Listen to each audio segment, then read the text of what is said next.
आपके वक्त को आप 4 हिस्सों में तकसीम करिए। पहला है ऑपरेशनल टाइम।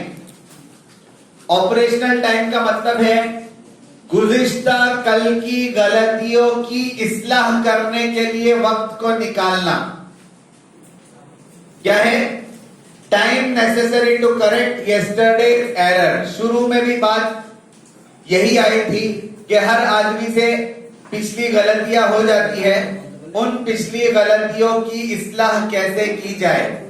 तो आपके पास 24 घंटे में कुछ वक्त ऐसा होना चाहिए जिसमें आप पिछली गलतियों की इस्लाह का काम कर सकें। उसके कई तरीके हो सकते हैं। अपने उस्ताद से मिलना, अपने शेख से मिलना, किताबों को देखना, क्या गलती हो रही है, क्यों गलती हो रही है, नतीजे क्यों सामने नहीं आ रहे। ये बहुत सारी चीजें हैं जो हमको खुद पता होनी चाहिए कि हमसे ये हो रहा है और इसकी इस्लाह की हम फिक्र करें। सबसे पहले ऑपरेशनल टाइम। नंबर 2 है स्ट्रेटेजिक टाइम। क्या मतलब स्ट्रेटेजिक टाइम का? To needed time needed to plan and prepare for future. यानी आपको आइंदा कल क्लास में बच्चों को क्या पढ़ाना है उसके बारे में थोड़ी मेहनत पहले से करके आप जाए। ये आमुक्ता मुताला जो बताया जाता है उसकी सिस्टम अब खत्म हो गई है। सही है क्या नहीं? बोलिए ना। कभी हमको वक्त मिलता है कि दूसरे दिन जो सबक पढ़ाया जा रहा है उस सबक की कोई तैयारी हम घर पर भी करके जाए। इल्ला माशाअल्लाह हम में से कोई होगा, वरना अक्सरियत ऐसी ही है कि सुबह उठकर जाकर उनको क्लास में देखना पड़ता है कि आज सबक क्या है।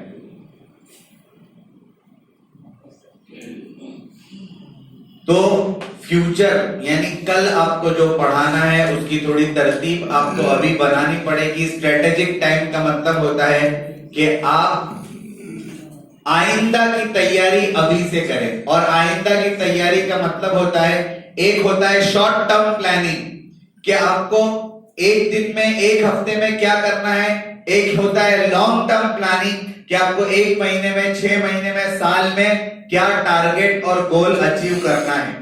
ऐसा कोई गोल हम लोग बनाते नहीं है।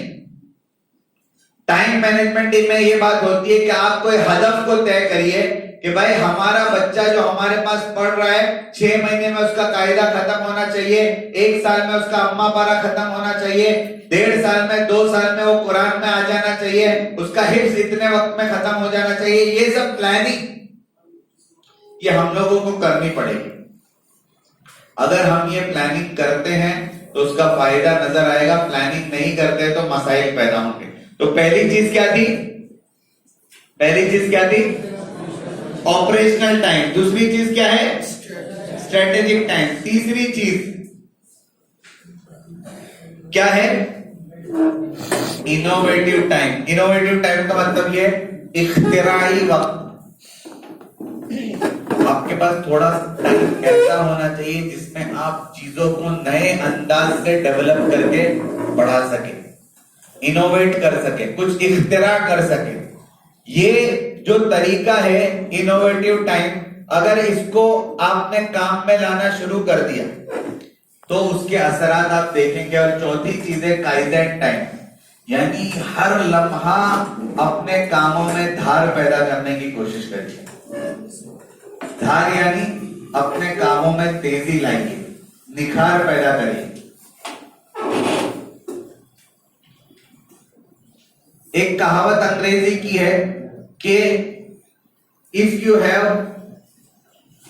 6 hours to cut down a tree, यानी अगर आपके पास किसी दरख्त को काटने के लिए 6 घंटे हैं तो sharpen your saw for 4 hours। यानी अगर 6 घंटे आपको दिए गए हैं कि आप किसी दरख्त को 6 घंटे में काटो, तो पहले 4 घंटे में आपको अपनी आरी तेज करनी चाहिए और 2 घंटे में दरख्त काटना चाहिए। समझे आप? समझ रहे आप? और आपको पता होना चाहिए आपकी आरी क्या है। अपनी स्किल्स को डेवलप करना पड़ेगा, आपको अपने हुनर को डेवलप करना पड़ेगा क्योंकि आप स्किल्स को डेवलप किए बगैर कोई काम करते हैं तो आप रूटीन काम करते जाएंगे और नतीजे में कोई निखार पैदा नहीं होगा, कोई तब्दीली नहीं आएगी। लेकिन आपने 6 घंटा अगर दरख्त काटने के लिए आपके पास है, 4 घंटे अगर आपने आरी को तेज किया तो 2 घंटे में दरख्त जरूर कट जाएगा, वरना 6 घंटे अगर कुंद आरी से आपने दरख्त को काटा काटा काटा, दरख्त नहीं कटेगा क्योंकि आपकी आरी ही तेज नहीं है। समझ रहे आप लोग बात? इस वजह से सबसे जरूरी चीज है कि कंटिन्यूअस इंप्रूवमेंट के लिए अपने आप के स्किल्स को आप डेवलप करिए। तो ये 4 टाइम है। पहला जो है, बोलिए ना, ऑपरेशनल टाइम, दूसरा है स्ट्रेटेजिक टाइम, तीसरा है इनोवेटिव टाइम और चौथा है काइजेन टाइम।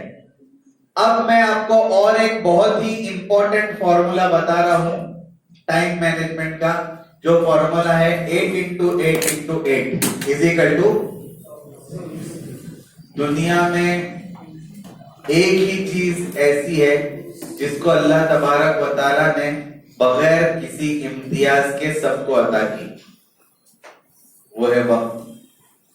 यानी कामयाब से कामयाब तरीन आदमी को भी 24 घंटे ही मिले और नाकाम से नाकाम आदमी को भी 24 घंटे ही मिले। रंग के एतबार से अल्लाह ताला ने तफरीक की, ज़हनियत के एतबार से अल्लाह तबारक व तआला ने तफरीक की, माल और दौलत के एतबार से अल्लाह तबारक व तआला ने तफरीक की, लेकिन वक्त के एतबार से अल्लाह ताला ने कोई तफरीक। हर कामयाब आदमी के पास भी 24 घंटे हैं और हर नाकाम आदमी के पास भी 24 घंटे हैं। जो कामयाब होते हैं वो इन 24 घंटों का सही इस्तेमाल करते हैं और जो नाकाम होते हैं वो 24 घंटे को जाये कर देते हैं। तो आप इन 24 घंटों को कैसे तकसीम करेंगे ताकि वो कारआमद और मुफीद हो? बहुत आसान तरीका है, 8 8 और 8। पहले 8 घंटे क्या लिखा है? क्या है? ऑनेस्ट हार्ड वर्क, यानी ईमानदारी के साथ सख्त मेहनत करना पहले 8 घंटे में जरूरी है। आप लोग अपने पढ़ाने के वक्त को शुमार करिए, कितना होता है पूरे दिन में? सिर्फ पढ़ाने का वक्त कितना होता है? हाँ,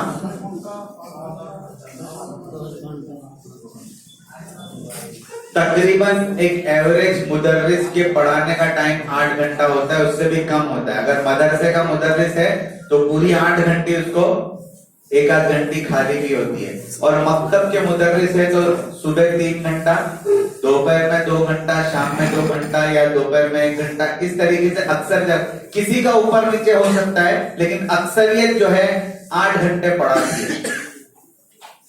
तो सबसे पहले ये 8 घंटे जो पढ़ाने का वक्त है, इसमें जो काम आपको दिया गया है उसको आप ईमानदारी से करिए, ऑनेस्ट हार्ड वर्क करिए।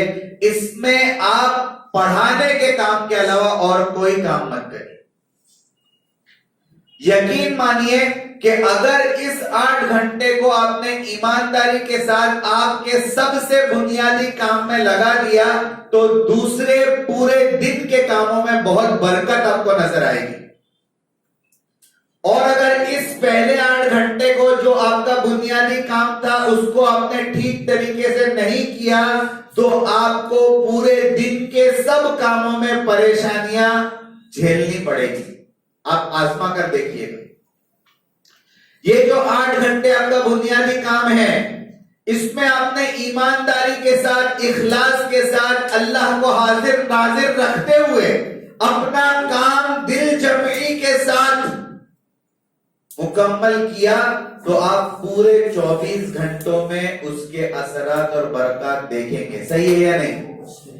बोलो ना जोर से। और अगर इस 8 घंटे में आपने कोताही की है तो उसका असर और उसकी नहूसत आप पूरे 24 घंटे तक देखेंगे।